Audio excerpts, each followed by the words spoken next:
Hello, hello, hello, everybody. Welcome back to Passions Podcast. I am your regular host, the same old LeTara, here today with the wonderful Angel Young. Yay! Yay! Hi, I'm glad to be here, LeTara. Fan of your show. Angel, thank you so much for coming on the show. I'm really excited to talk passions with you. Before we get started, do you mind giving everybody your kind of passions backstory and just telling people a little bit about yourself? Yeah, so my name is Angel. I am from Philadelphia, Pennsylvania. I've been a fan of soap operas in general since I was 4, and I was watching Passions when it first came on. Right after that soap opera Another World ended, I was like, oh, well, where's Rachel? And I'm like, no, Angel, this soap's for you because you're about 14, 13. Like, this is for you. Come on, jump in on July 5th, 1999. It's perfect. It's awesome. And I've been watching it all the way until the NBC finale. Unfortunately, I did not watch the direct TV episodes when they came on live, but I watched them a little later when when YouTube decided, hey, just put them on there. So some crazy stuff in those episodes, but yeah. Yeah, anyway. I've heard that the direct TV episodes are extra crazy. I mean, I remember watching them, but I don't remember them being like any crazier than like the Vincent stuff. But all right, so we're gonna hop in. We watched episodes 436 through 440. Yes. Oh boy, it was a good week. Like, it wasn't super explosive, but a lot of stuff happened. We're moving things along. One of my favorite things that happened this week was that Chad's storyline is starting to really gain some momentum. Oh, yes. And so my fate notes are barely even about Teresa and Ethan. They're basically mostly about Chad and Whitney, which I'm kind of excited about because we've done a lot with Teresa, and I love Teresa. And I'm excited for it, but it was kind of nice to see Teresa and Ethan getting kind of the backseat after the stuff that was happening previously with the wedding and everything. Yeah. With like their, not the wedding, the whatever was going on with Grace and them. Yeah. That kind of tied into his paternity and everything like that. Give that a backseat and be like, hey, this is what, all this, like, this is what I went through, and I don't want you to go through that, Chad, but we'll get into that. Yeah. All right. So let's actually start with magic this week. And usually I say let's start with magic because it's not connected to anything else. This week, magic was like connected to the other storylines a little bit. So we'll get into it, but let's get into magic and see what kind of magic happens here. All right, this is where the magic happens, right here on this podcast. So oh Lord, Miguel is trying to free Charity, who has been tied up by Hecuba, right? Or something. This was all so confusing because Charity's there. There's demons trying to get to her, and Miguel is trying to untie her from this pole. Meanwhile, Kay is watching all of this in like a room of mirrors, so she can see everything on mirrors around her. Also, Tabitha and Timmy are watching from the cave on Hecuba's magical mirror, but Hecuba is nowhere to be seen. And I will say, for several episodes, I was like, where the fuck has Hecuba fucked off to? Like, where is she? But we find out where she is. So he's trying to untie Charity before the demons get to them. And he's fighting them off, and Charity like begs him to leave. She's like, just leave me here, Miguel. It's not worth it. I'm not worth it. He's like, no, we're gonna die together. He's like, if we're gonna die, we're gonna both die together, hand in hand. And then he starts telling her how much he loves her. I love you so much, Charity. You are my life.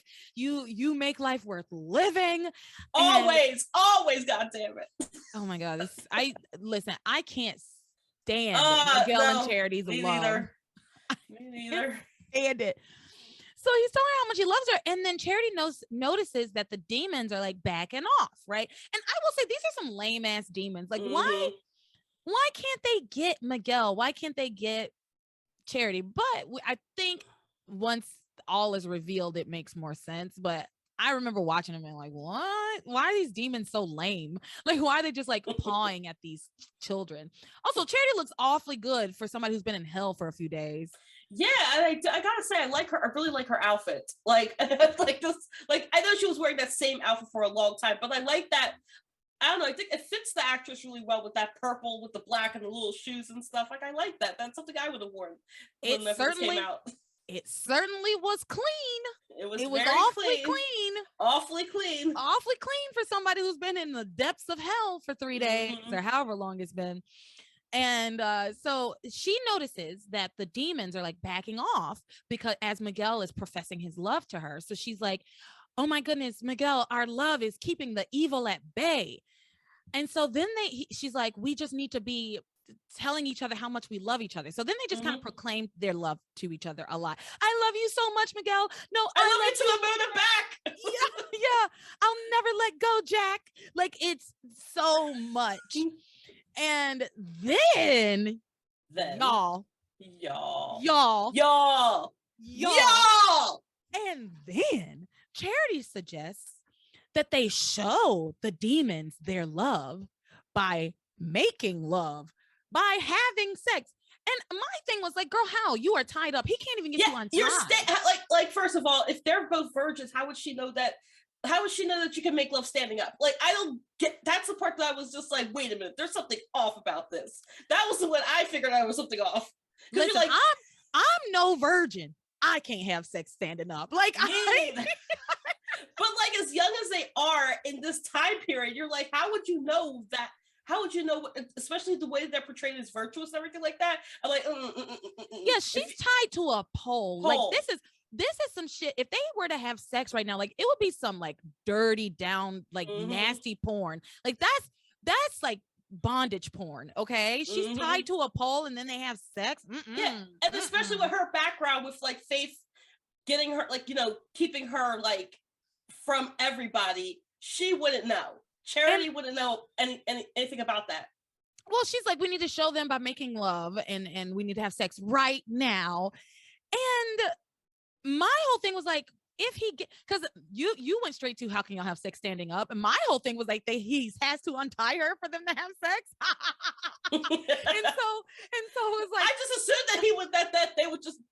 She would just keep herself tied up with that. So, but I was just like, no, it's Hecuba. It has to be Hecuba. Well, that's what I was like. I was thinking it was Hecuba for a little bit, but then the other stuff happened. I was like, well, maybe it's not Hecuba. Like, I was so confused by this. So but for me, it's like, if this man is able to get you untied, you should not have sex. You should run. You should leave. And she's like, make love to me, Miguel. Make love to me right now. Okay. Meanwhile, Kay's having to watch all of this on the mirrors, and she's like, this must be my punishment from God. It's just like, oh no, I'm not doing this. For selling my soul, God is punishing me by making me watch Miguel have sex with Charity in a demon pit. I don't know. But so this is all happening, and Kay starts breaking the mirrors because she's like, I'm not gonna let Miguel do this. Basically, I'm not gonna let him do this. She starts breaking on the mirrors to try to find where Charity is and where they are. And so she does find them. She finds it, and that confused me too, because I was like, well, wait a minute, we didn't have the point where she found them after breaking the mirrors. That I didn't I thought I was going crazy. I was like, maybe I missed it, because sometimes I'm typing, so sometimes I miss. So you didn't see it either? I didn't see it either. Okay, so it's not just me. Either. She just like, it went from her breaking the mirrors with the rocks to her being there. Yeah. Okay. Because that's how it looked to me too. But I was like, maybe I just missed it. But yeah, she broke the mirrors and then she was just there with them. So I don't know. Whatever. Passions is passion. Look, it's NBC in 2002. Just go with it. It's Passions. So she does find them, and then Charity and Miguel stop because Miguel is like, are you sure? I forgot to say that. Miguel says to Charity after she's like, let's have sex. He's like, are you sure? And she's like, yeah. And he's like, okay. And they start making out and start like getting it on a little bit.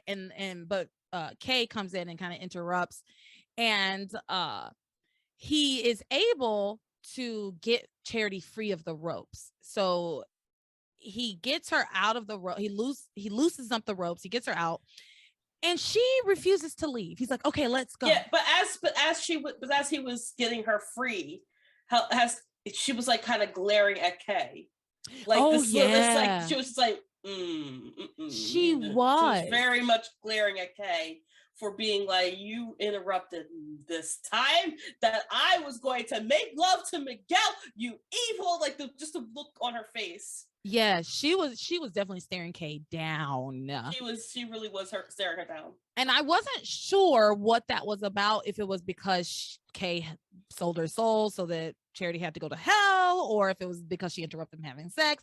But I think you're right. I think it was because she interrupted the sex, because the next thing that happens is that Charity refuses to leave the caves with them and says to Miguel, I want you to fuck me right now. Like, I mean, she doesn't say fuck, but she does say, like, make love to me and make love to me now. She basically does. Yeah. She says, I'm not going anywhere until you make love to me, pretty boy. I mean, you can hear it. You can hear this in Charity. Yeah. And so then her eyes start to glow orange. Mm-hmm. And we've got evil Charity again. And when I say I was so fucking irritated by this, first of all, I was like, why? And then my second part was how. Listen, y'all. Spoiler alert. I'm just gonna go ahead and spoil it. It is Hecuba. I didn't realize it was Hecuba at first, right? I thought it was Charity. Mm-hmm. Then when she was asking him to have sex with her, I was like, I think this is Hecuba. But then when it turned into evil Charity, I was like, that's just regular old evil Charity. Like, we just got the evil Charity voice again, the orange eyes. It was everything minus the pendant. And Hecuba wasn't around for that. So then I was like, did the demons somehow that were in her before somehow get into her again because she was in hell? I was very confused. But all the while it was Hecuba. So I don't know. I was a little annoyed. And I can't explain exactly why I was so annoyed, but evil Charity comes out and she starts making spells, telling the Harmony people to kill each other, which goes into the other stuff. That's where it ties everything in. Yeah, evil converges in other places, but she says this spell: people of Harmony, darken your hearts, reveal all evil in all of your parts. Revenge is the way. Revenge is all pain. Kill your tormentors as you all go insane. Now that sounds like a spell that is cast on several people, right? It seems to only have been casted on one person. I thought she was like, chaos was gonna ensue in Harmony. Like, that would have been cool. Like, that would have been cool if TC's trying to kill Julian, which is what is absolutely happening. Yes. But like, Julian goes mad and starts trying to kill his dad because he hates his dad and his dad's his tormentor. Or if I guess everybody would go crazy and just try and kill the Cranes. Everybody else. Yeah, pretty much. Like, you like that's pretty much what happened. Like, but how cool would that be if we got like a mob? Well, it would have been great if, like, even Grace was like, oh, I'm so upset. Like, if it hit Grace, and it's like, oh, man, I'm so upset because you ruined my family. I'm going to get you, Ivy. Yeah. Yes. Well, how great would it be if there was, like, this mob of, like, possessed people storming the castle, basically, storming the Crane Mansion. I would even say Ethan, because you took you abandoned me, Julian. Like, boom. Absolutely. Right, that would have been so cool. And I was hoping that's where we were going. But no, we just made TC beat up Julian. That was it. I mean, look, I love seeing that scene in 1.75 speed with him beating up Julian. But it does bring up an interesting, I think you may have talked about this before with TC. about the problematic stereotype of TC, which as two Black women, we must probably have to. Yeah, we's gonna talk about it. We're gonna talk, man. Weez is gonna talk about it, but especially because there's the whole chat stuff. And a lot of that is very. He pissed me off this week. I just want to say that. And TC, I thought I didn't mind TC when I was first watching the show, but it just turned out that I'm like, I know. I don't like him. I hate him. I hate him more and more every time he talks. I hate that. I hate that what they have done to TC. I really do. But we will get there. We're gonna finish with Magic, and we're gonna go on over there and see what's going on with TC. All right, so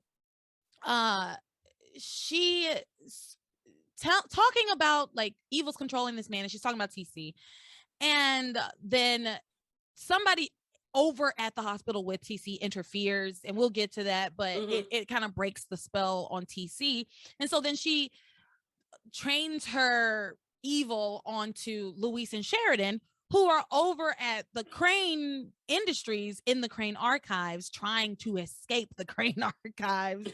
And so she like casts a spell over there. She's like, one of them is gonna die. And Miguel is like, you can't kill my brother. And again, this is Charity. They don't know it's Hecuba. It is Charity. It's evil Charity. Kay says to Miguel, we have to destroy her. Which I've never been more solidly Team K than I was this week. She was like, we have to destroy her. We have to get rid of her. We have to do something because she is evil. He's like, no, I won't let you hurt Charity. Fuck you, Miguel. Like, Charity just hurt us. Oh my God. Are you gonna say it or am I? Because that part, what she did with the Charity, I was rolling. I have to rewind that. Kept going. Rewind that. Look, kept going. She says we gotta do something. I gotta do something. And he says, I can't. He says, this was my favorite. He says, I can't hurt Charity. And she says, well, I can. And she picks up this giant rock. It was about this big. And she chucks it. Y'all, they've been telling us that Kay was an athlete, and I didn't believe it until right now, because she chucked that giant fucking rock across the cave, and it hit Charity right in the back of the head, and she boop, bloop, bloop, bloop, fell down. Okay, blopped right on down. Yeah, it was awesome. Good for Kay. Turns out she is good at softball. Turns out she's probably a great pitcher. Also, out of the and spoiler alert, there is another K after this, but this is actually my favorite K.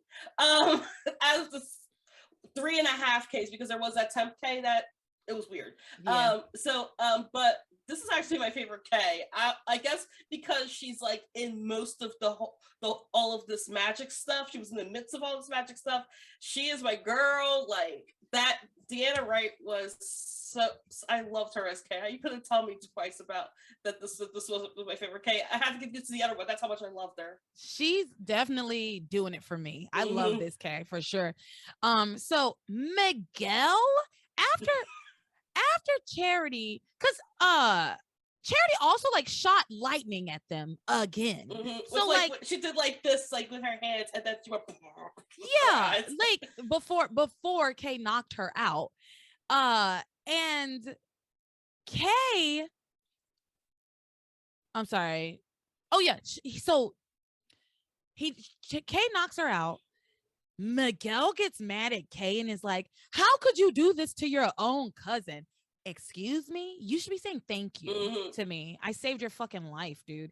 How could I do this to my own cousin? She was shooting lightning at us and tried to strangle me. I think I did the right thing. I think it was self-defense. Yeah. I don't see, like, a lot of the times I don't see why Kay even likes Miguel. Like, I get it, because I mean, I get it, like, seeing this as a teenager, it's like, okay, you are so laser focused on a guy that you're like, oh, this guy has to be mine. But looking at it as an adult, I'm just like, no, like this is not for you. If he's so laser focused on this girl, you need to get laser focused on getting your heck out of here. Like, and that's why Kay's my girl. But that's the only thing I can't really stand about Kay, because she's so laser focused on Miguel that, you know. basically ruins her life. Kay's up. Well, the thing is, this girl she's as obsessed with Miguel as Miguel is obsessed with Charity. Like, they are in a triangle, a true triangle. But she really is so obsessed with him, and Miguel's so obsessed with Charity, and Charity is boring and lame and annoying. I don't get it. I don't get the appeal. And I've been saying that. I've been saying that for years now at this point on this podcast. I think even when I was watching First Run, I was just like, why are we rooting for Charity? Like, no. Why are we rooting for her? Like, but the actress Molly Stanton does a good job. Yeah. This annoying, like, teenage girl type of thing. But like the Charity character in general, I'm not feeling her. No, she's terrible. I can't stand her. So he's all mad that Charity has been knocked out by Kay's softball throwing on. Like, God, what a pitch, huh? But yeah, he's all mad. He's trying to bring Charity to. Charity, wake up. Charity, wake up. She comes to, and of course she's still evil, right? And when she comes to, she kind of like is resting her head, like put on her hand on her head, like she's like, oh yeah, I'm just all comfy and everything like that. Like, that made me laugh a little bit, actually. Oh, it's hilarious like, because of course she's evil. Like, of course it's not what Charity. So she morphs into Hecuba. Fabulous, by the way. Hecuba looks fabulous. I talk to the actress sometimes on Twitter, Robin Strasser. She's so approachable. She's like very grateful, and because she was on One Life to Live before and after this, and I just love Robin Strasser as Hecuba. Like, I can't even say anything else because she's going all into the character of Hecuba, and she has like so much fun with the wardrobe and everything like that. And Robin is just the best. She's excellent. She does an excellent job. So yeah, our wonderful villain Hecuba. So Charity morphs into Hecuba, right? And then Miguel's looking at her and like, you're the evil that stole Charity. You're the evil, and we have to destroy you. Basically, she's like, good luck trying to destroy me. Look how I'm destroying you. And he says, where's Charity? And she's like, where do you think? She's still in hell. I love it. So they're like, Miguel's like, I'm gonna destroy you, and she immediately just like magics them away. I don't know. She does a little like spinning. Like, was this the part with the pendulum? She sends them into like a spinning like a spinning graphic. That's the only thing I can describe. We definitely get one of those like it's a transition, but it's like what they do here is like the newspaper Batman. Old Batman, and it spins into a new scene, and the new scene is Kay and Miguel have been tied to these boards on like a scaffolding, and then there's a pendulum with a big sharp blade swinging back and forth. Again, I will say that Hecuba and Tabitha are just not very efficient. Right? Like, if you have superpowers and you want to kill somebody, kill them. Right? But instead she's like, I'm gonna let you lay here. And I guess she wants to do like the psychological thing where they have to suffer, and watch and wait. So apparently it's supposed to like slice them bit by bit. It's coming down closer and closer, and it was kind of yucky and creepy. Like it definitely freaked me out a little bit. No, she is right about the psychological thing. Like, that would just seeing yourself, but being bloody and stuff like that before you have to die. I get it. I get. I kind of. We're gonna move on. I can't. So she is an ineffectual murderer. She can't get Miguel. She can't kill Miguel, right? She's been trying to kill Miguel this whole time. Just kill him. He's right there at your mercy. Just kill him. Why do this nonsense? Just zap him, like, boom. Yeah. Or I don't know. You made this whole scaffolding thing. I don't know. Maybe get a knife and just shoot it at his heart. I don't know. There's a lot of ways. I mean, I'm not a murderer, but I can think of a lot of ways that I would be able to kill Miguel immediately. Right? Look, I'm not a murderer, but I watch a lot of TV, so right. Right. So I mean, I just feel like she would have should have been able to just kill Miguel, but then we wouldn't have a soap opera, would we? No. These things have to air 5 days a week, and they gotta, all the stuff like that. So Hecuba goes back to her cave. She leaves Kay and Miguel there to suffer. Goes back to her cave where Tabitha and Timmy have been trying to escape. They've been trying to figure out how they can get out of there. Tabitha tries to do a spell that goes wrong and just causes a tiny little cave-in that only affects her. She gets hit. Yeah, she gets hit in the head with a boulder, and I love that part because, like, you could tell that it wasn't the. I mean, I didn't want it to be Juliet Mills, but you could tell if it wasn't her. It went to a bump. Clearly, he's the double. Clearly, it's a double. So they're trying to get out. The one thing I want to talk about here is that. So the boulder knocks out Tabitha, and Timmy takes his martinis to try and wake her up. He throws them on her, and it brings her to. Like, she wakes up from the water, from the wet, whatever, right? And then they have this ridiculous conversation about how, thank God that wasn't just regular water, because water and witches don't mix. And then we get, like, not really a flashback, because she calls it like a story. She tells a story, but basically Tabitha, Juliet Mills, plays the Wicked Witch of the West, and Timmy plays a flying monkey who throws water on Tabitha by accident, and then she starts to melt. And so Tabitha's like, yeah, water and witches don't melt. But then, or water and witches don't mix. But then, when Hecuba comes back, Timmy, Hecuba comes back, she's like, I'm going to kill both of you now. Yeah. Yeah, no. I get what you're saying, because it took me until just now to realize, like, wait a minute.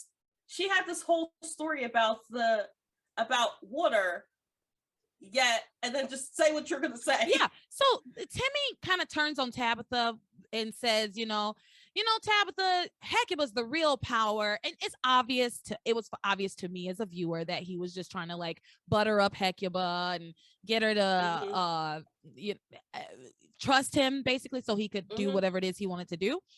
So he kind of turns on Tabitha, and he's like, why don't you boil Tabitha alive, something like that. He's like, but do it slowly. Shouldn't it be a slow death? And so she puts Tabitha in a cauldron of water, and then puts it over a fire and starts to, like, cook Tabitha. And Tabitha's, like, tied to a stake. Why didn't the water affect Tabitha? Why would they tell us? They spent a good, like, 3 to 4 minutes on telling us why the Wicked Witch of the West from the Wizard of Oz, which they probably weren't allowed to say, melted because of water, yet she's in a cauldron filled with water, ready to be boiled alive. Yeah, and why do that? Why make that point and then do this? I was so annoyed by it. It's stupid. It's not even important. It's not. They should have just, like, not. They should have just left it at, like, oh my gosh, you should have you could have melted me, and then or not even say that. Just like say, oh my gosh, I'm grateful that you. I don't even know, because Tabitha wouldn't even say that she's grateful to Timmy unless it came down to the wire. But, like, I don't know. I don't even think that should have been there, because now you put those two together and it doesn't add up. Right in the same episodes. Like, it was like, I might have been in the same episode that they did that. Actually, it's probably like a couple. It was like an episode or two. There was an episode between that, and that was why I couldn't. Yeah, it was in the same week. Yeah, and that was why I was like, oh, I didn't really think about it. I was like, wait a minute, really? What? Wait, it's such nonsense. So it is. Tabitha is tied to the stake, being boiled alive, but not really. The water's just a little hot. She's in a hot tub. She's getting a little steam, a little sauna. And Hecuba seems to start to kind of trust Timmy. Timmy tells her, well, Timmy wants to make some martinis for you. And I need to I'll just go get the ingredients. And she's like, no, I can just zap whatever we need. And he's like, no, I want to do this for you. They're in caves outside of town. Where would he be going? How it would take him so long to get there. But anyway, Timmy goes. I mean, he came back with them. So he came back with them. Where did he go? Because he goes out and he frees Miguel and Kay without them realizing they're being freed by Timmy. Because Miguel it's just Miguel he freed, and then Miguel got up and freed Kay. Yeah. And but Miguel is like, it was our love that freed us, because at one point he's like, you and I just need to focus on our love for Charity. And then Kay held Miguel's hand. Yeah. Like, as though, like, and then, like, and Miguel was, like, not very effective by it. Like, yeah. Because clearly when you're holding somebody's hand, at least to me, it shows that you like them in something more than your cousin, I guess. I don't know. Well, so Timmy, they get free. Timmy comes back with the martini ingredients. Hecuba's asleep. She's fallen asleep. She's snoring. She's fallen asleep for the plot. Okay, that's why she's asleep now. For no other reason than because we need her to be asleep so Timmy can do these things. So then he goes and talks to Tabitha, who realizes that he hasn't turned on her, and he tries to free her. And that's like basically where we ended, right? Yeah, that's basically where we ended with magic. So that's magic for the week. You got anything to add to that? Let me see. I want to make sure I got something on my note. I think I covered. So I guess in the beginning-ish of that, like, we kind of see Timmy and Tabby's commentary, which I kind of liked. Like, their commentary with, like, oh man, like, Miguel's not going to be able to free Charity. Like, they were kind of like snarking the same way that, like, you know, two people with a podcast. Yeah. Yeah, they do my that. job. Timmy and Tabitha do this. They do this. They basically do this. Yeah. Mm-hmm. And that was like the thing that I liked, and yeah, and I can't believe I didn't pick up on that water thing. Like, I'm annoyed by it. All right. Well, let's take a trip over to Louise, shall we? Yeah. Sheridan and Louise. Let's see what's going on with my friends over here. So, Sheridan and Louise, last we saw them, were in the Crane archives, right? In that vault room. And they're hiding from Julian, who has shown up to make sure nobody's in there and to make sure everything's on the up and up. And she came to make sure to get the diaries, get his mom's diaries out at Alistair's behest so that Sheridan couldn't get them. Well, when he gets into the vault, he realizes some of the papers and stuff are out of place because Sheridan and Louise were just like throwing things. They were throwing, but they were like pulling things out and not putting them back. So there was like a lot of folders kind of out and scattered. It's like, just put pick it up. If it's not what you need, put it back. Put it back. Yep. How hard is that? Especially important files like this. Not to be on the side of the brains here, but like, as somebody who works front desk, that, like, it's just like, look, put those, whatever you don't need, put it back. Hide it somewhere. Because those are important documents. You don't want people to just be seeing important documents laying all over the place. It's confidential. Right. So he comes in, he sees that there's like papers disheveled in here, and he's like, who the hell's been in here?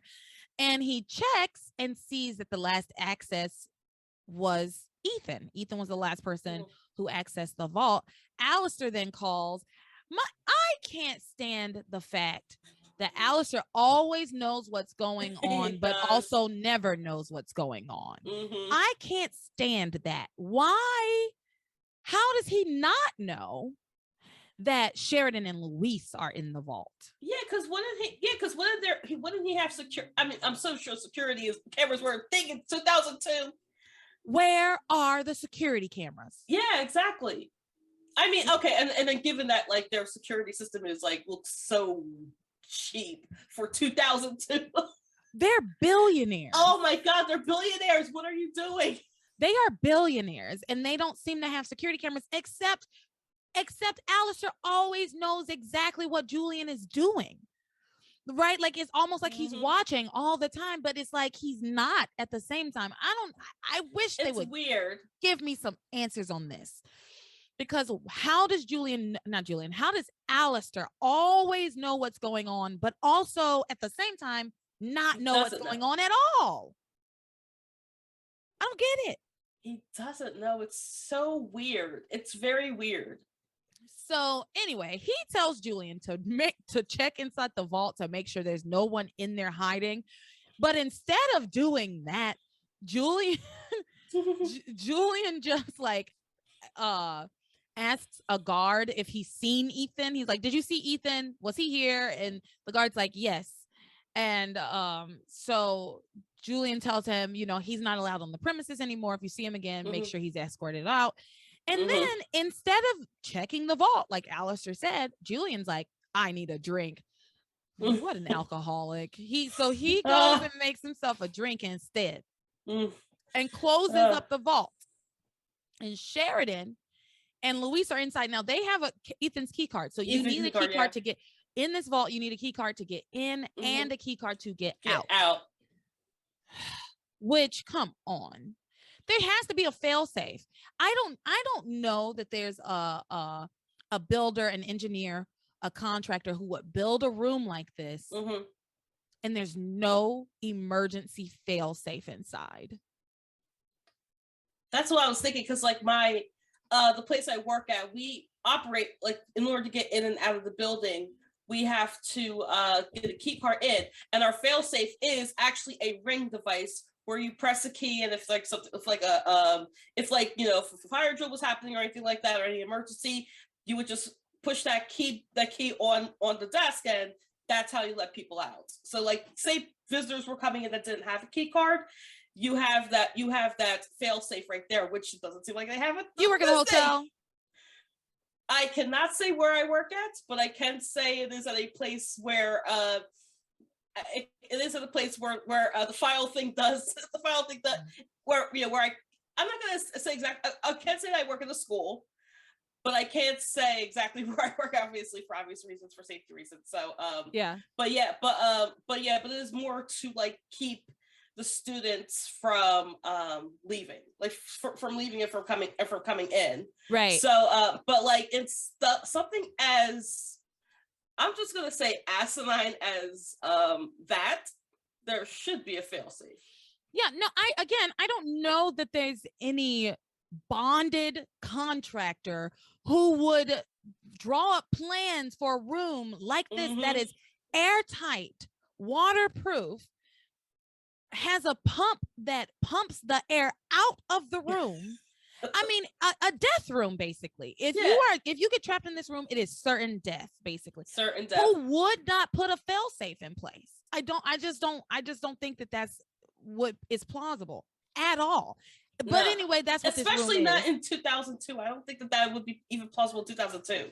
But anyway, that's what this room is. It is a death trap, truly. So Sheridan realizes that they've been closed in. She starts to get worried that like maybe we should just leave. Maybe we haven't found the diaries, but maybe it's best if we just get out of here right now. While we get out while we can. And Sheridan was right. But Louise tells her, "No, we got all the time in the world. We got all the time in the world. They don't exactly know like we're in here. We can look around. We can find everything we need to find, and then we'll leave. No big deal." And Sheridan's like, "Okay, Louise, sure, okay, I'll listen to you because you're the man." And so meanwhile, Julian has gone back to his office and is working to disable Ethan's key card, which is the card that Sheridan has. Sheridan has Ethan's card. So he's on his computer working to disable his key card. Which that also annoyed me, because why would you have somebody with a high ranking at Crane Industries disabling the key card when it's not somebody maybe in the lower end of that? You would think like a company like Crane Industries would say like, "Oh yeah, here, Larky #1, disable Ethan's key card. Right. Well, see, I actually thought about this too, because I was like, you would think that they had like a security person whose job it was to grant access or deny access and do that. Like, yeah. And but the reason I let this pass is because the only 3 people who have ever had access are Alistair, Julian, and Ethan. And they're very particular about who has access. So I imagine that was a dialogue. Yeah. If I'm that strict about it, then I'm the only person who knows how to grant access to my vault. You know what I mean? So I gave them a pass on that. But I had the same thought where it's like, wouldn't you have a security person who does that? But it makes sense. Now, what does not make sense is that Julian is just pressing buttons, random buttons on a numerical pad. And he's like, I'm gonna, disabling Ethan's key card. Like, nobody believes that this is how it works. It looks so much like one of the dial pads. Like, yeah, it was an old phone that had been taken apart. Yeah, that they used as a prop. Yeah. So, but he does take away Ethan's security access. So now that card's not gonna work. Yeah, it's invalid.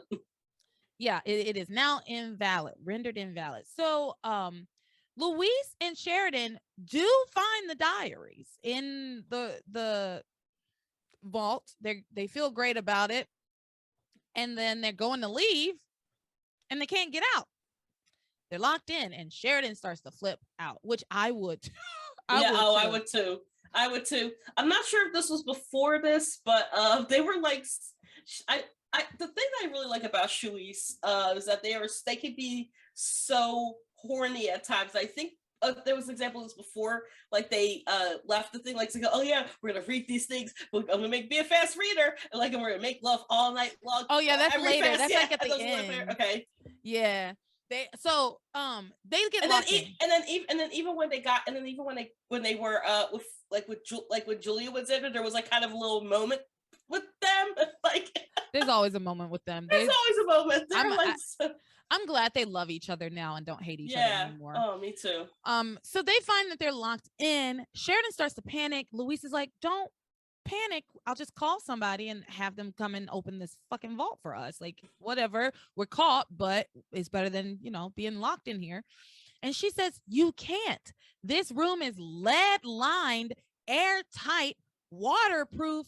And also there's a pump that's going to pump it's vacuum sealed. So we are going to start losing air soon. And so Luis again continues to try to keep Sheridan calm, which to his credit, I really appreciate it. Somebody's got to be calm in these kinds of situations. And I feel like I would have been Sheridan, like, oh God, oh God, oh God, oh God, oh God, oh God. Yeah. But then Louise has the bright idea that let's just disable the pump. You said there's an air pump. There has to be a power supply. Let's disable the air pump's power supply. So he finds an electrical panel, which here we go. Why would it be inside the vault? Yes. It should be outside. There's a meter in there that tells you how much air is in there. Which I find that meter hilarious. It's just like, oh yeah, let's just pan to this meter to show them how much time they have, how much oxygen they have left, how much time they have left to live. Like that. But why would you need a meter inside the vault? Exactly. Why would you need a meter? Because who's going to be inside the vault checking the oxygen levels? Right? You would be outside the vault checking the oxygen levels, because if you're inside the vault checking the oxygen levels, you're going to die. Right? I just don't understand. And then there was one next to Julian, I think, or Alice, one of them. Yeah. There was the same. It's like a thermometer. It's like a mercury thermometer. That they've decided to put, like, instead of degrees, it's like oxygen supply. I don't know. It was ridiculous. But she's flipping out. But Luis is like, no, here's the power supply. I'm gonna disable the pump by removing some of these wires. Well, Luis puts his hands in here and grabs the wires and like pulls them apart and then is immediately electrocuted. Shimmy, shimmy, shimmy, shimmy, shimmy. Yeah, he does the electric. He's like, shimmy, shimmy, shimmy. He does the electric slide. Yeah. Electric slide. Yeah. Yeah. It's electric. Woogie, woogie, woogie. Yeah, it's electric. He gets electrocuted. And he gets blown back, falls to the floor. And y'all, Luis is dead. Dead. He's dead. He is dead as a doorknob. Luis is dead. And you know how we know he's dead is because we come back and Luis, look, we think he's alive. And he's like, look, Sheridan, I did it. I did it. Why are you crying, Sheridan? Why are you crying? I did it. And then he's like, wait a minute. That's me. It can't be. It's impossible. I'm dead. Da, da, da. And then he puts his hand over Sheridan through. And now he's a ghost. So Luis is a ghost in the God, Luis is a ghost.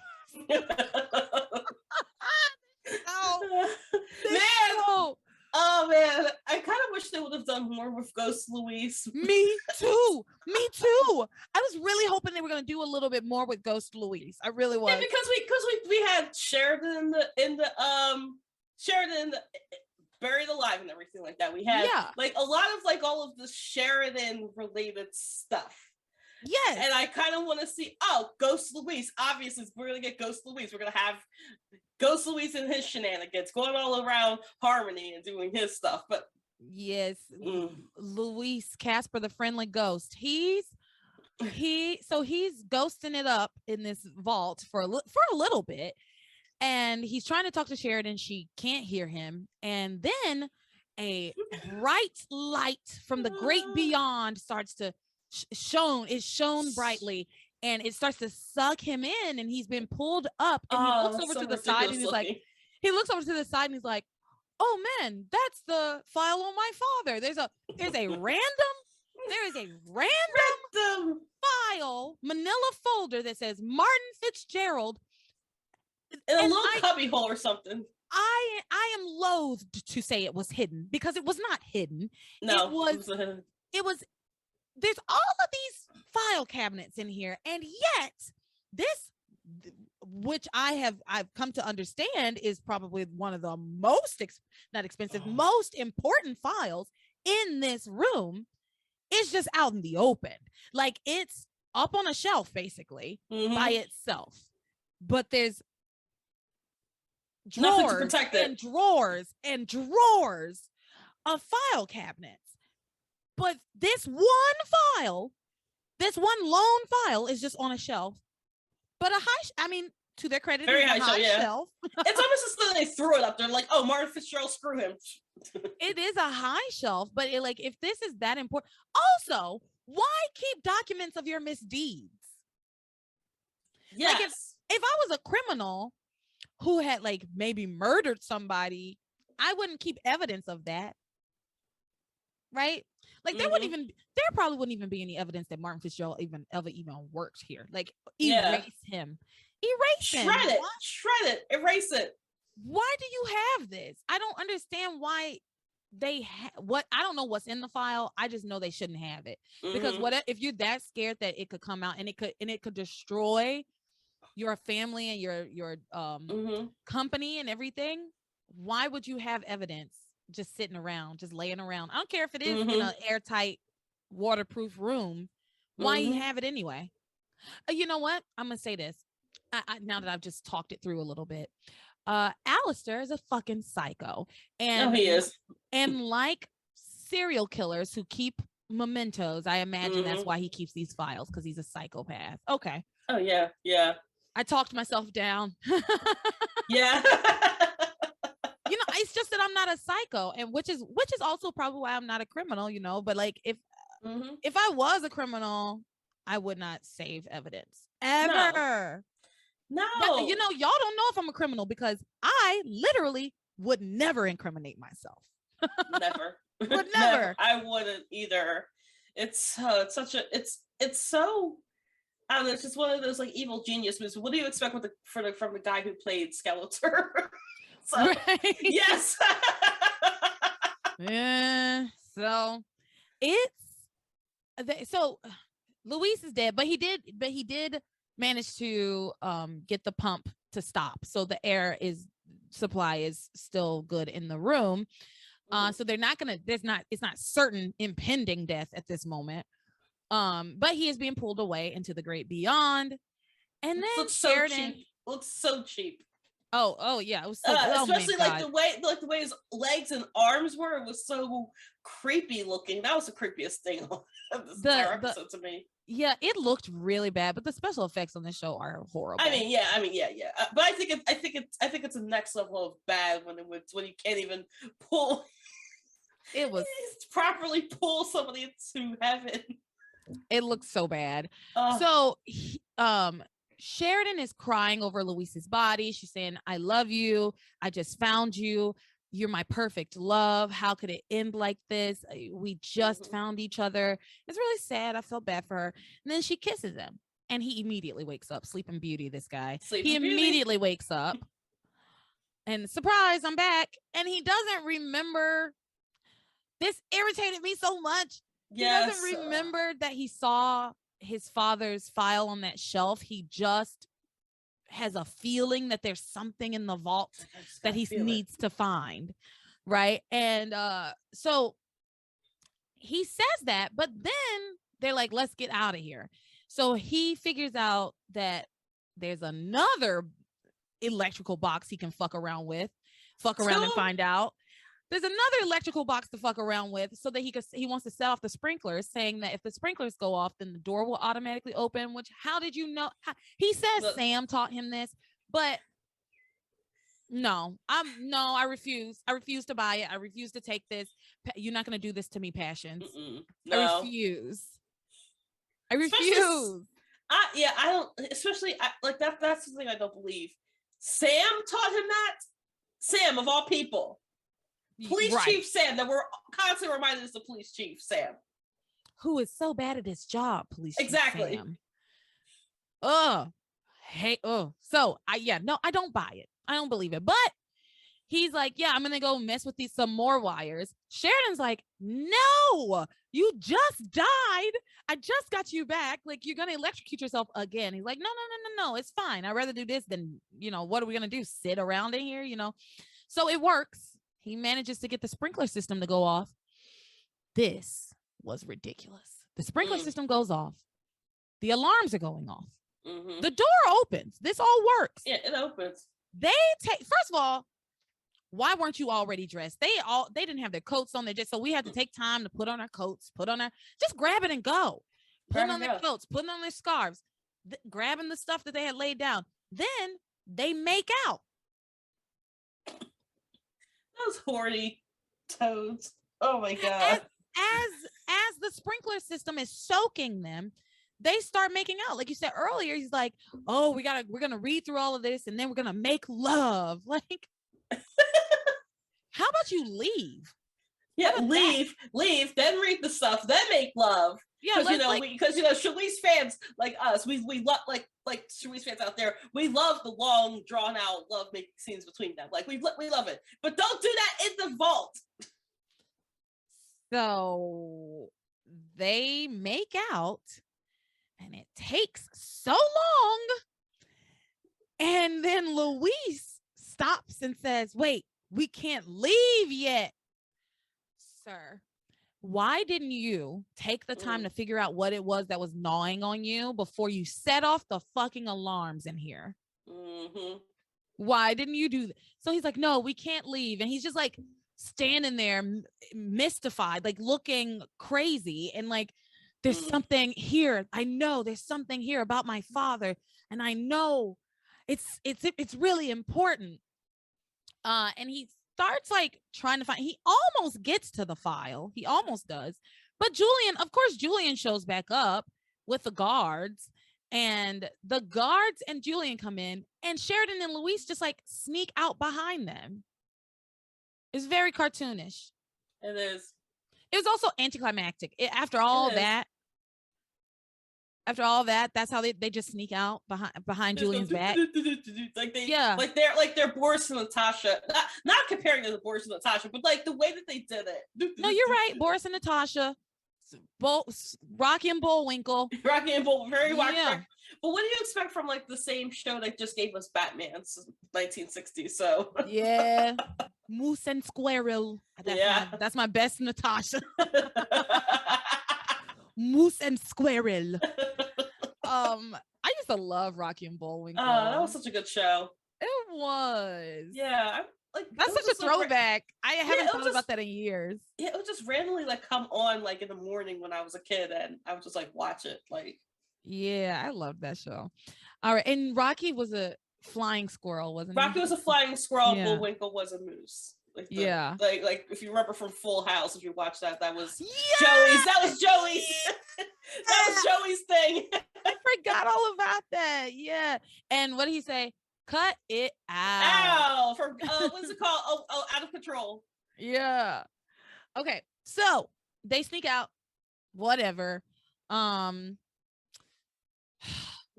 Julian. Let's talk about Julian real quick, because some stuff happened to Julian between when he first got to Crane Industries and when the sprinkler systems went off. So let's follow Julian. Also, I'm not sure if this was at the end of this episode, but was it a reveal that like they tore out the pages? Yes, you're right. So Louise and Sheridan, you're right. Let's follow Louise and Sheridan. So Louise and Sheridan sneak out. Moose and Squirrel sneak out. So Sheridan and Louise go back to the cottage and they're reading through the diaries, and Sheridan finds an entry. And again, a reminder, they're her mother's diaries. And the entry says, quote, Alistair thinks someone at the company is a threat to the family. But when I asked who, he told me to mind my own business. And so then they're looking at it. Louise is like, oh, that's really promising. And then they go to the next page and a bunch of pages have been cut out.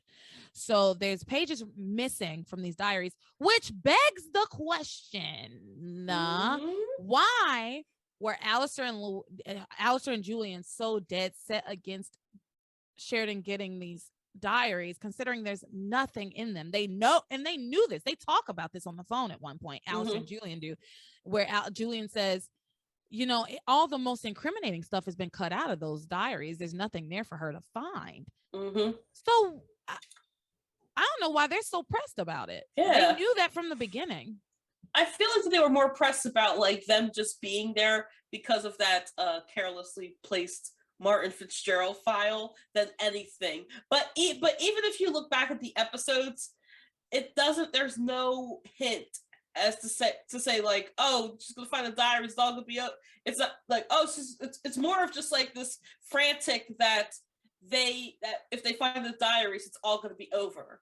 That's what I'm saying. They were really pressed. Julian and Alistair were really pressed in like last week's episodes about her not getting those diaries. Like she was not to get her hands on them. So I don't know. And then in this week it all fizzled. They've been in about face. Yeah.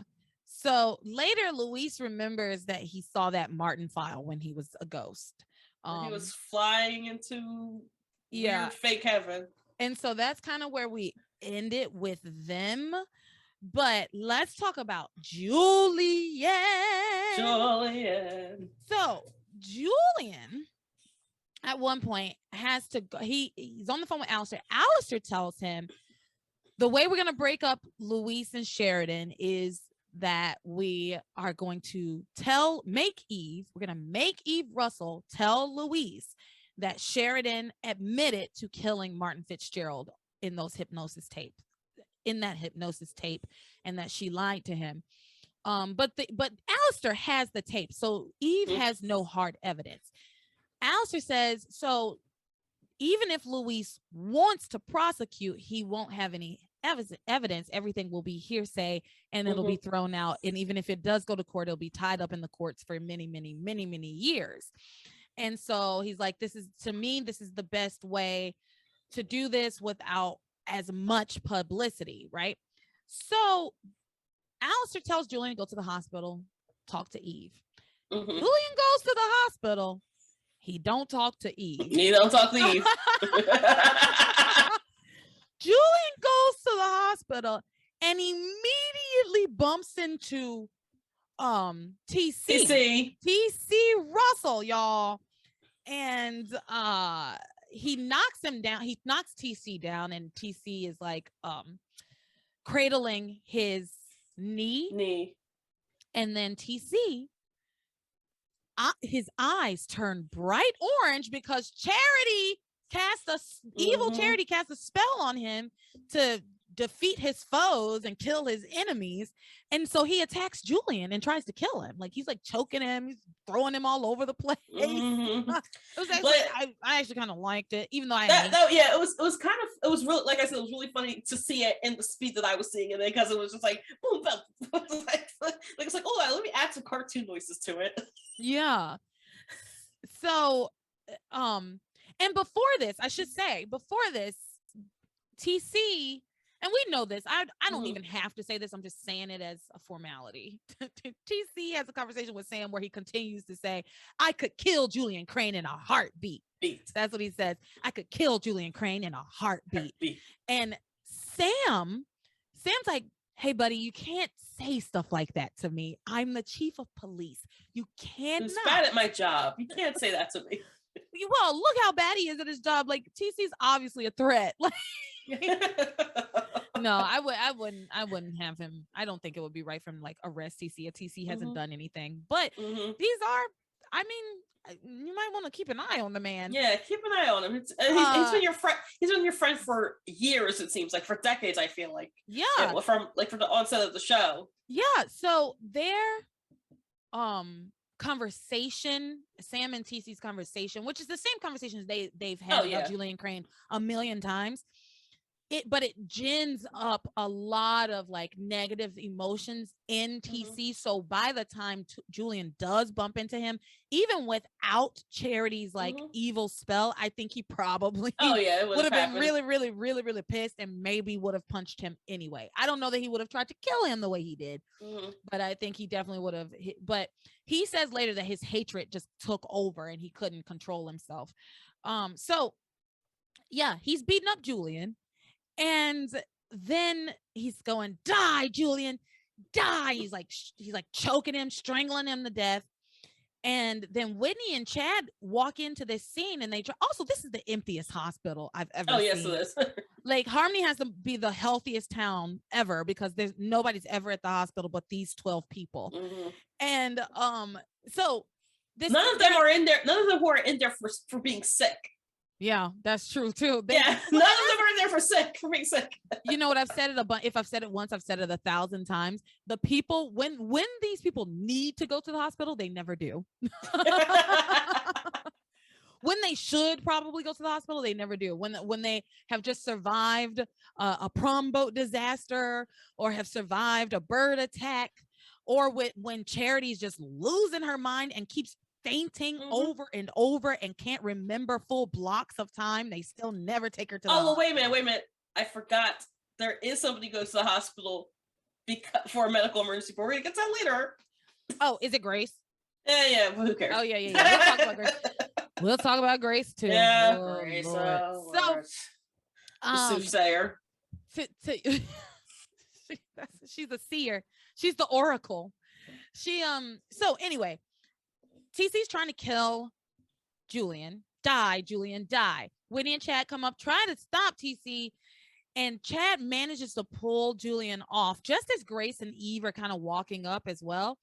And Eve at this point had just decided that Grace is right. I need to tell TC the truth. Like, because Grace has been working real hard overtime to get Eve to tell TC the truth about her past with Julian, and that they had a baby and everything. And you're not gonna let them ruin me. You're not gonna ruin your marriage like Sam did to my marriage. Blah blah blah blah. Yeah, and Eve keeps saying they're not the same thing, and Eve is absolutely right. These two things are not the same thing. They're similar.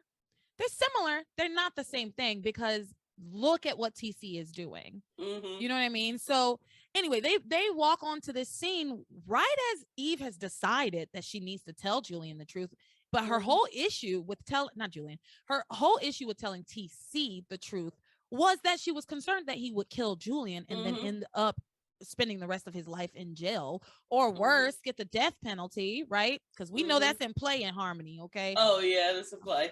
Yeah. So especially if you try to kill a crane, like, right. So when Eve yells, like, what happened? What's going on? Julian yells back, that crazy black bastard tried to kill me. I'll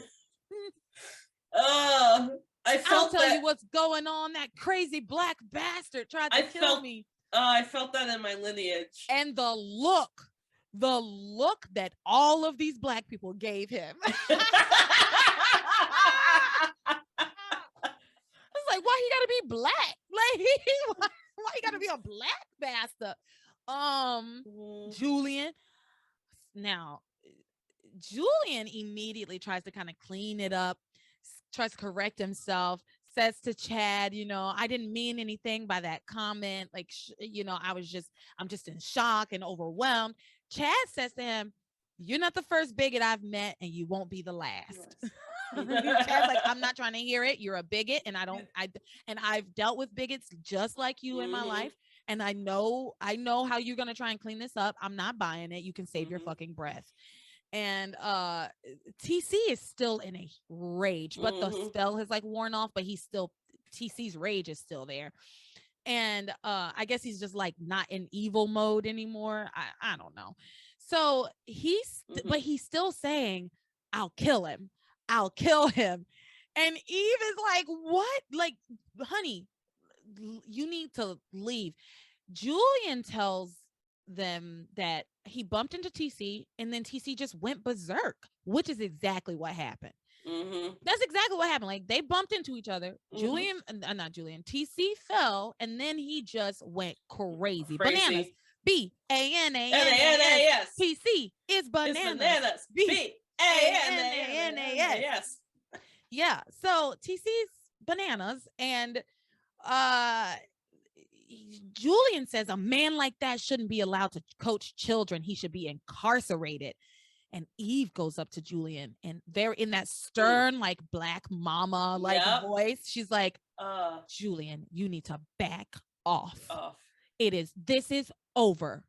Back off. And he like really literally like backs away. It's like, well, fine. He also, we know that he like also is in love with Eve. Yeah. Yeah. It goes without saying. It's like right there. Like, yeah. Ben and Tracy, I didn't actually believe when I was a child, but like, I do believe that they do have that chemistry. Like, I'm going to say right now, though, I do, as I'm thinking about how this story goes and how everything kind of plays out between TC, Eve, and Julian, I don't like the way this was written, the way it played out. I don't like it. I think in 2001, 2002, it was like, this is so progressive of them. In 2022, it's like, this is so racist and insensitive and fucked up. And like, she should absolutely want nothing to do with Julian ever. And it's also like abusive too, in like psychological ways as well. Yeah, like the idea of the only black people in this town that we've seen, really. If Whitney at one point says that there are other black people, I haven't seen them. I haven't seen them either. She also calls them African Americans. Because African Americans, like, okay, you can tell a white writer wrote this. Exactly, because I don't know any black people who call other black people like, there are more African Americans over here. Like, I feel like I say it as a joke. Yeah, and I kind of know of who the people in the writer's room are. So I'm looking at the credits and I'm like, no, not a black person, not a black person, not a black person. So like, I don't even think there's any representation of minorities in the writer's room. And I know that there are black writers in daytime TV, like Michelle Valjean is a main one, and she never wrote for Passion, so don't worry about her ever getting a job there. So like, but like, I'm just like African Americans, like never in my life have I said that unless I am filling out a form that says like, what is your ethnicity? Yeah, Like, it rings false. Every time they falsehood. say it, it just rings so inauthentic.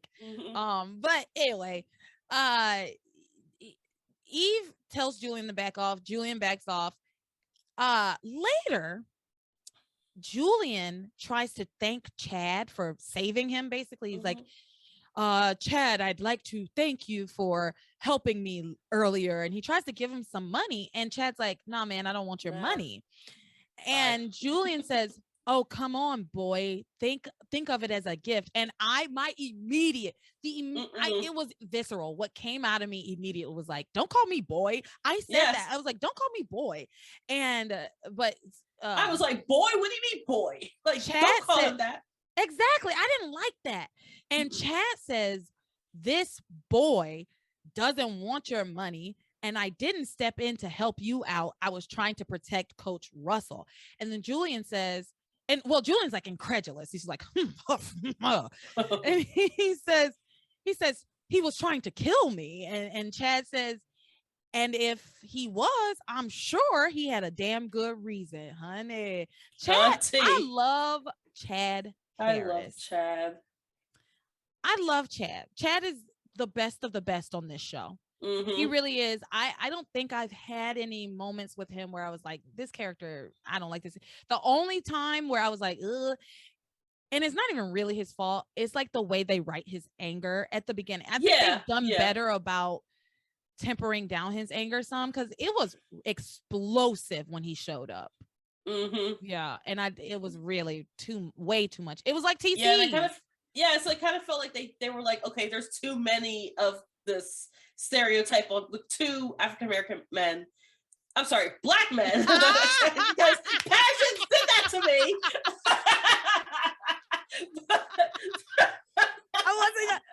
I caught it, and then I was like, should I say something? I guess we did. Black men. But you know what it is? You were saying it from the perspective of these white people. So it makes sense that you would say it like that. Like, no, that's hilarious. It's like, oh no, we shouldn't have these two African American males be this angry. Let's temper off one of them, make and accentuates in the other. Yeah. So Chad again insists to Julian that he doesn't want any of Julian's money. And Julian says, well, I own the book cafe that you work at. So every time you cash your check, you're taking my money. And I want to talk about this. I'm going to finish what they said. But Chad says, well, I work for that money. And Julian says, right. But I'm just saying maybe you should think twice about biting the hand that feeds you. Julian says, the hand that feeds you. That's what he calls himself. And Chad says, well, yeah, I'll give it a lot of thought. Maybe 10 seconds. Like, oh, sick burn, Chad. I'll give it 10 seconds of thought. So much thought. And then Julian says, you're no brighter than your friend, Coach Russell. So then Chad says, well, I guess us Black folks are all alike. Ain't that right, Massa Crane? And I'm telling you, there's no quicker way to shut down like an old white man than to be like Massa. I like that. Boom. They fucking hate it. No, you can't. Oh boy, that was so good. Massa Crane. Man. But I do want to talk about this like idea that Julian is the hand that feeds, and he's basically Chad's benefactor because Chad works at his establishment. And like, this gets to me so much as a worker, because I'm all about, I am so all about like workers' rights and the fact that the means of production, without the means of production, none of this would exist. So without workers, you wouldn't have a book cafe. Without Chad, you wouldn't have some. And also, Julian could not do Chad's job for 15 minutes. No, he couldn't. He could not do Chad's job for 15 minutes. He can't. But you think you're so much better than him because you have some money that you didn't earn.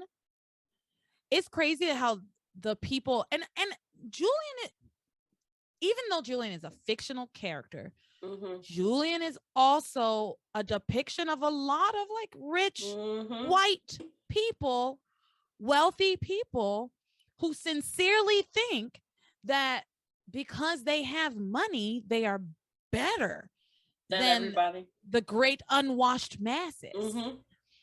And but they don't realize that without us, you wouldn't have any money. Mm-hmm. He needs Chad, he needs Beth to be running that establishment. Yep. Otherwise it would just be making no money and then close down, and then you've lost another business.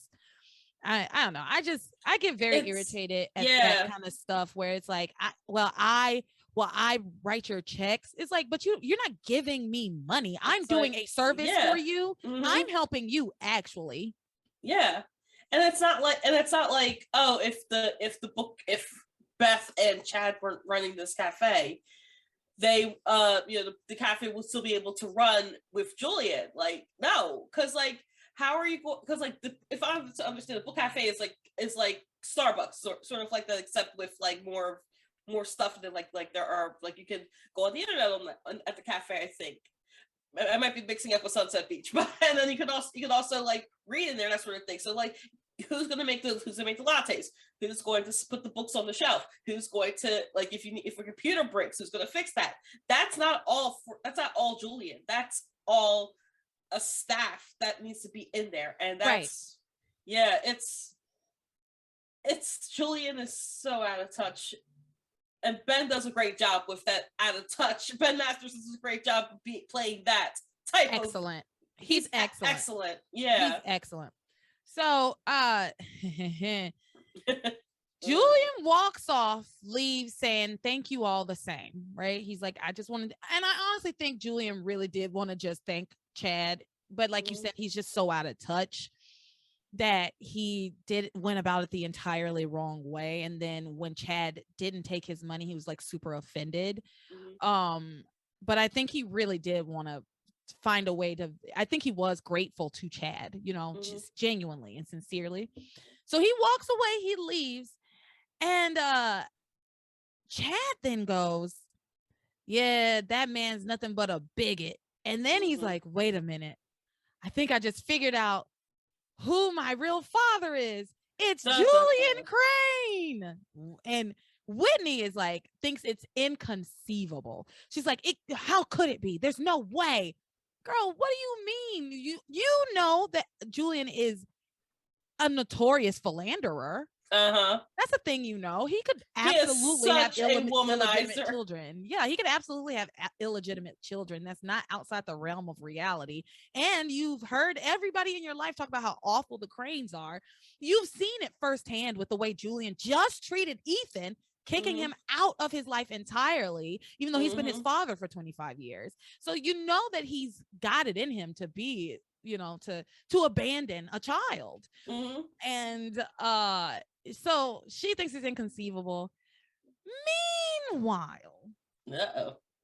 Eve is talking to TC, and Grace is in the room too. I can't stand Grace right now. The soothsayer. And Eve is asking TC what happened, and TC says, I don't know, something just snapped and my hatred took over.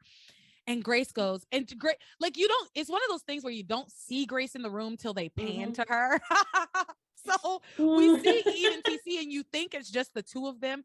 And he says, I don't know, something just snapped. And then it just pans to a dead-eyed Grace who's like, it's the evil. It's the evil that's come to Harmony. It's tearing apart our lives. And then she goes, the angel warned me that terrible things are going to happen. And TC goes, the angel? TC goes, the angel? And then he's like super skeptical, and he says, did you give her something to sedate her? I love that he asked Eve if she gave Grace a sedative. I love that he asked, because as y'all know, Eve is the sedation queen. She will sedate a motherfucker in a second. Okay. It's like, did you give her? I love that he's like so used to his wife drugging people. He's like, did you drug? Like, is Grace high? Is she high? Basically. And so then they kind of have a little conversation where both TC and Eve are like, well, Eve says, I'm a scientist. I believe in science and not in all of this other stuff. So I have to deal in reality and the facts. But here's the thing. She says this, I have to deal in reality. But reality is, you saw the walls bleed at Grace's house. You were attacked by birds at Grace's house. Okay. You were on the prom boat. You were on the prom boat. But yeah, you were at the with the fireball and the light destroyed the fireball and the angel. You've seen things in your IRL. You've seen things IRL in real life that would say that this what Grace is saying could be true, could be reality, but whatever. They basically blow Grace off.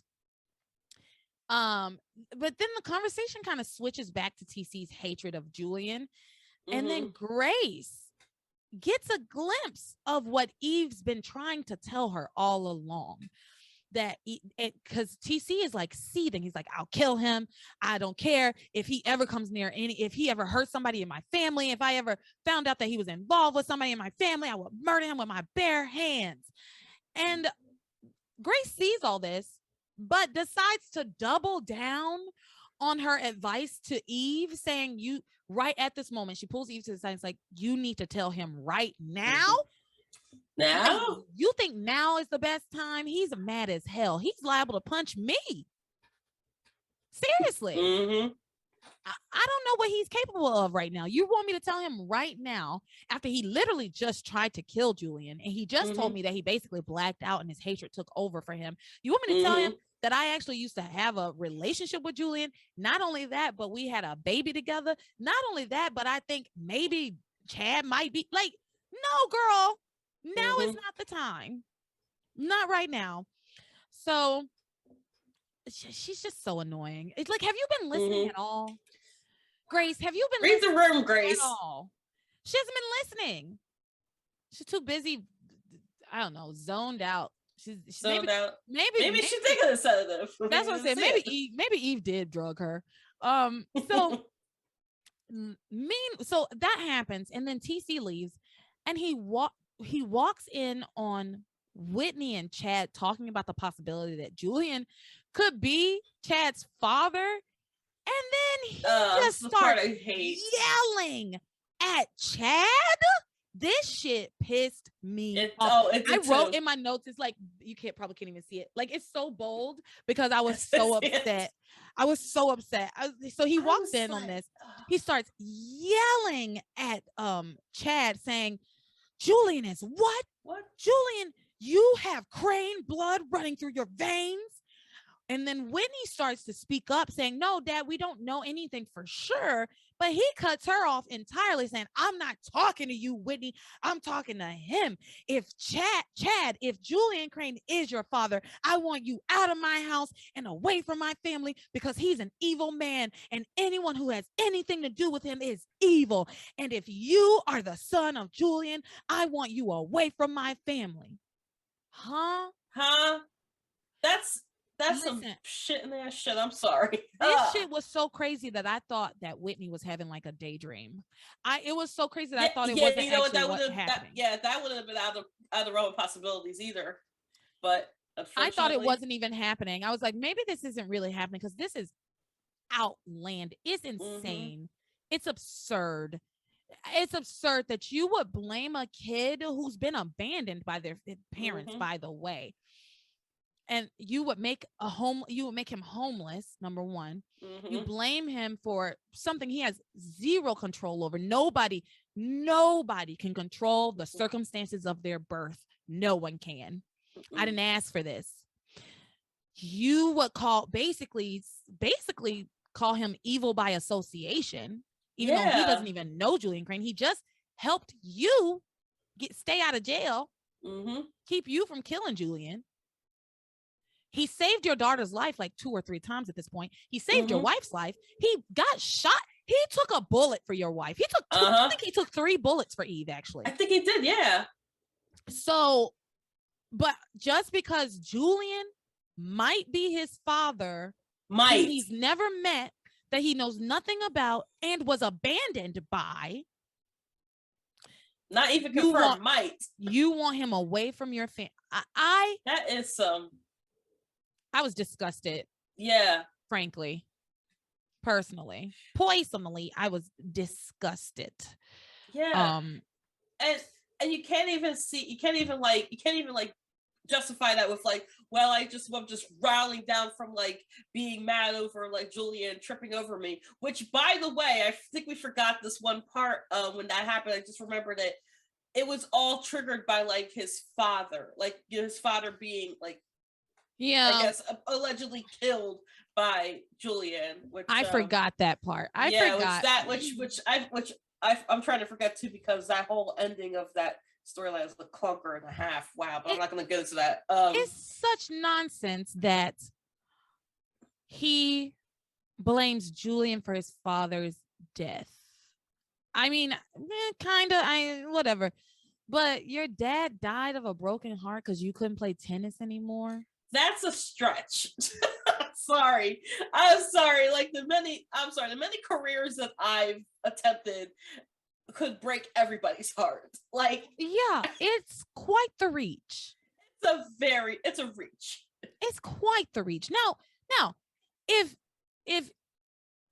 TC had like gone into a coma after his car accident and his dad died of a broken heart because his kid was like basically dead. Okay. And then TC woke up years later and found out that that's what happened to his dad. Okay. Yeah. But you hurt your knee. You hurt your knee, so your dad died. I just yeah, because that's the thing. I would have loved to have seen what that looked like. What that looked like did TC's father say like, oh, you like he pushed him so hard, say, or made him believe like, oh, the Cranes did this to you, the Cranes did this to you, and then we even saw a flash, I'll say a flashback because it's just two actors, young TC and then his father in his deathbed basically, and TC's kind of psyching himself up like, yeah, my father did this to you, your father, Julian Crane did this to you, he did this to you, and I kind of want to see how TC's father treated TC, because I really wanted to see that. I wanted to see that.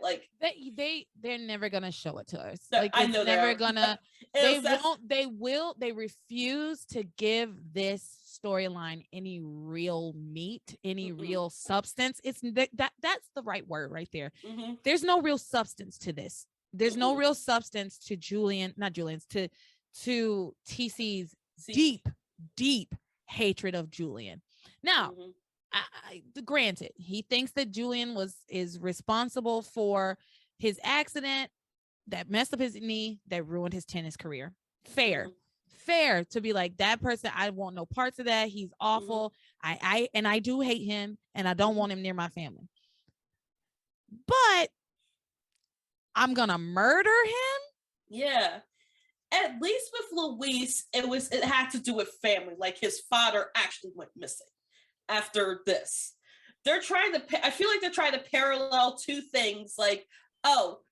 This, and I hate to say it's this lesser thing with your knee being hurt and ruining a tennis career. You can find different careers. I'm sorry, Julian. Sorry, TC. You can find different careers. Whereas with Luis, his whole father is missing. His family was broken apart. I get that passion. I would get that passion from Luis if they put that passion onto him. Yeah, and even Luis is him. And Luis kind of mellowed out with the Sheridan thing too. Yeah, Luis has never been like, I'm going to murder Julian. I'm going to murder Alistair. Never. He's always been like, we're going to bring justice to these people, find out what happened to my dad, and I'm going to throw the book at them. He's never been like, I could kill them with my bare hands. So you are right on the money there. I like, not to make light of TC's whole thing, but like you said, Luis's entire family and livelihood was like broken apart. And when his father left or, you know, disappeared, and he knows that that had something to do with the Cranes, you know, so if anybody should be hella mad is Luis, which Luis is mad, but not like I'm gonna murder you. Like I'm gonna murder you, not the way the TC is. Yeah. So let's move on here. So Eve and Grace walk into this scene where TC's yelling about Julian being Chad's father, and he tells Grace and Eve Chad thinks that Julian might be his father. And Eve is visibly kind of disturbed by this, you know, she's a little bit shaken. And TC, this made me laugh actually. TC asks her, he says, Eve, why are you so upset? Sir, I cannot stand when a man says to a woman, why are you so upset? After that man has been yelling, flipping out, losing his shit. I can't be a little bit upset too. Like, what do you mean? Why am I so upset? And also, I'm not so upset. I'm just a little upset. You're so upset, actually, by the way, sir. TC's annoying. I can't stand him. I can't stand TC anymore. Like, I really can't. Honey, why are you so upset? After he just threw this whole ass hissy fit. And I know exactly why they're doing this. Like, they know exactly why they're doing this, making us not side with TC because I think, in fact, it is right there that Eve and Julian are probably going to be a fated couple, and they want to kind of move TC away from that and make us feel like, oh, well, we're not supposed to like TC. At least that's how I personally feel about it. I think it's very problematic because it also perpetuates the Black male angry stereotype, which I'm not a fan of. I'm not a huge fan of that at all. And I wish they could have done this a little differently, but in 2002 you can't ask for that much. So yeah. So Chad explains his reasoning for why he thinks Julian is his dad, and basically it's that he's a white bigot. Yeah, basically, yeah. He's like, Crystal told me that my dad was a white bigot. This guy's the first white bigot I've met in this town, so a rich white bigot. It must be him, right? And TC apologizes for how he acted with Julian. Like, he apologizes for how he let his hatred take over when he tried to kill Julian, but he does not apologize to Chad, nor does he take back his words. He meant what he said. Unfortunate. Like, this is a young Black man. I think that's another thing that bothers me about it, is that this is a young Black man, and you are really who, if his theory is correct, has been abandoned by his bigoted white father, and you, another Black man, will abandon him as well and throw him out on the street because of something so simple as just like blood. And this is a thing that Passions has been doing for many episodes now, since the whole Ethan paternity thing, where they're making this connection between someone's blood and who they are as a person, right? Like, you have Crane blood in you, so you must be evil. You don't have Crane blood in you, so you don't belong to us anymore. We don't care about you anymore. You're nothing to us. When it can never be that simple.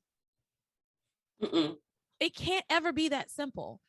And I think that's what bothers me, is that they've simplified something that's so complex. Yeah. And so and also really emotional. Yeah. You know, I don't know, it bothers me. They would boil this down to just being one blood or the other blood, and how that might make other viewers feel who are like adopted. You know what I mean? Like, how does that make people feel And then if we're going off of blood, Sheridan is the nicest out of all of the Cranes so far that we've seen. Like, even Ethan has had his little like rebellious stuff the first episode with Gwen and stuff like that. I mean, but Sheridan has always been seen as like the princess, the good. She's one of the good ones, that sort of thing. So if you're going by that logic, it's a very flawed logic because not all Cranes are evil.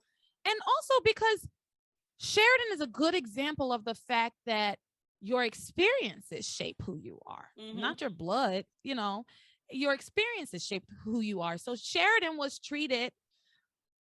She wasn't treated as like a Crane heir. She was treated as like a problem who needs to be out of sight, out of mind. So she grew up in Paris by herself, you know, learning what she was learning in life from other people who weren't evil as Alistair, you know.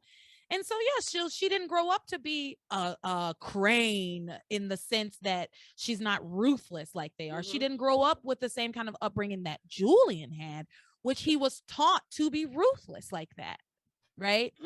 So, you know, again, like we've both said, it's not that simple to say like your blood makes who you are. It doesn't. But anyway, Chad and Whitney, I'm sorry. So after TC apologizes, but not to Chad, not apologize. I want to make it clear that he never apologizes to Chad for the bullshit that he said, that he stands by those statements and he believes what he said. Chad and Whitney later talk about if Julian was his father, what that would mean and everything. Grace takes Eve to the side, takes her back to like a room or whatever. Eve and Grace go back to a hospital room, and Grace is like, is it possible that Chad is your son with Julian? She's like, you know, you sure that the baby died? And Eve is like, yes, I'm sure. The doctor told me that my baby died, and why would my doctor lie? And Grace says, I don't know why people lie, but I know that they do. Which I really loved that. It was like a kind of a simple line. I loved the way that she delivered it. I love the way that Dana delivered that line. And she's right. I don't know. And as much as the character of Grace annoys me, I do really like how Dana plays the role of Grace. Yeah. Oh yeah. And so Grace says maybe your baby was stolen. Basically, she says maybe there was some kind of, you know, I don't know. She's like, I don't know. I'm just spitballing here. I'm just saying. Which I like, and I also like that she's kind of stirring shit up in a unintentional way too. Yeah. And then Eve says, you know, I would know if Chad was my son. I would know the moment I saw my baby, the moment I set eyes on him.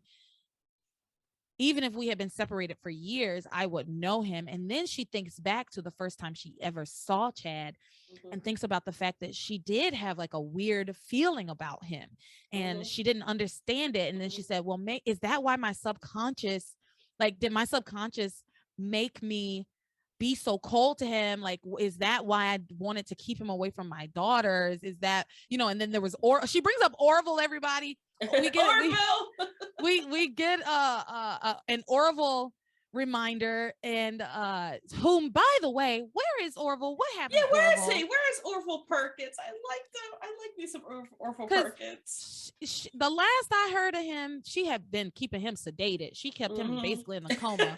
She burned down the man's apartment. She hit him with her car.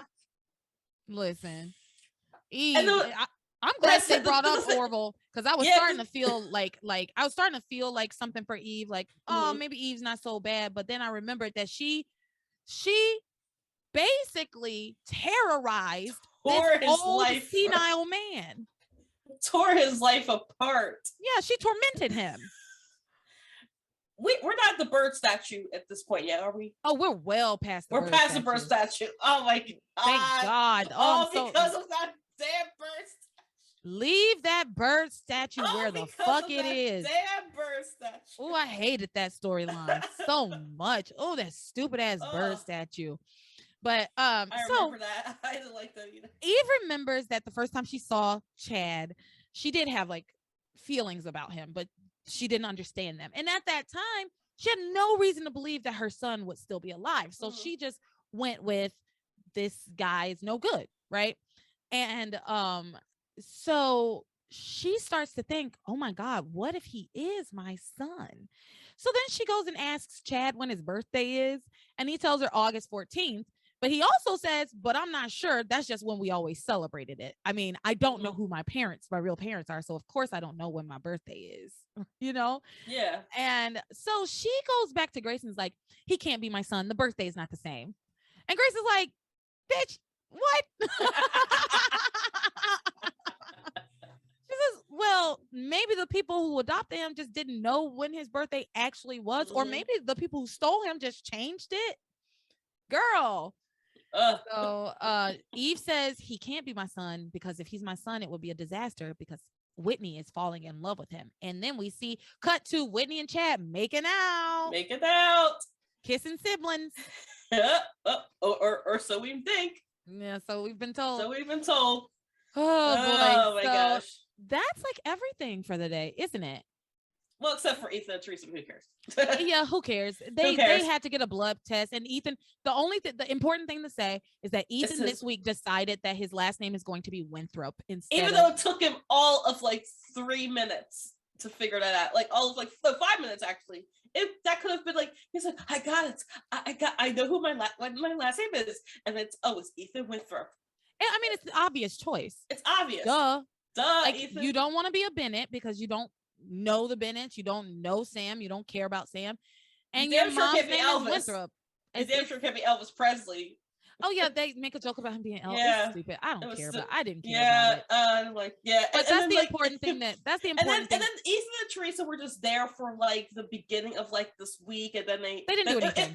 It stunk of like oh yeah, they got a guarantee and they didn't meet the guarantee, so we're gonna have them for one episode, then we'll just write them off the rest of the week. They didn't do anything. They absolutely nothing, and I'm okay with that. His name is Ethan Winthrop now. That's Winthrop. That's it. That's the important thing. I forgot to take a break in the middle of the show, so now we're gonna go ahead and give a shout out to all of our patrons. Sorry that it is later in the show than normal, but y'all, I got ADHD. I'm doing my best out here. You are. Thank you to Munashe, Marcus, Erica, Breland, Lisa, Zach, Sid, Sarana, Dustin, Heather, Randall, Ashley, Shannon, Hannah, Camelia, Samantha, Amy, Jeanette, Eric, Jamie, Fantasia, and Sean. Thank you all so very, very, very, very much for being patrons. And remember, if you would like to become a patron and help me keep this show on the air, you can just go over to patreon.com/passionspodcast and sign up for whatever tier that you find agreeable. Now over to Angel Young, who's going to tell us where we can find her and what she's up to on the internet. All right, you can find me on Twitter. I'm mainly on Twitter at Tornado Song. And yes, if you're wondering where Tornado Song came from, it's actually a song by Company of Thieves from their first album. So, and that just kind of stuck with me. You can find me on Instagram at Angel.Young24. And that's all the social medias that I'm mostly on. I mean, I am on Reddit, but I'm not going to tell you what that is. And I do have a podcast out there called Sarah and Angel Talk About Things. The podcast is about, and I did do an episode the first 2 weeks of Passions, which I love that episode so much. But the premise of that podcast is that me and my best friend Sarah, one of us talks about something that we watch, and that the other one didn't. So. Oh, okay, cool. Yep. I love that podcast. At the time of this episode, I'm about to post a top 7 men that we love. So ooh, all right. I have to check that out. I love men. Yeah, I mean, I like looking at men. I don't love talking to them, but and you can find that podcast on Anchor and other streaming platforms, and you can find Sarah and Angel Talk About Things on Twitter at Sarah and Angel Pod. We also have a website, sarahandangel.com. All right. I'm going to link all of that in the description of this episode. So you should be able to click all of those links and get to Angel. All right. Yay. In the easiest way possible. So thank you again, Angel, for being on the show today. And with that, everybody, you are my passion for life.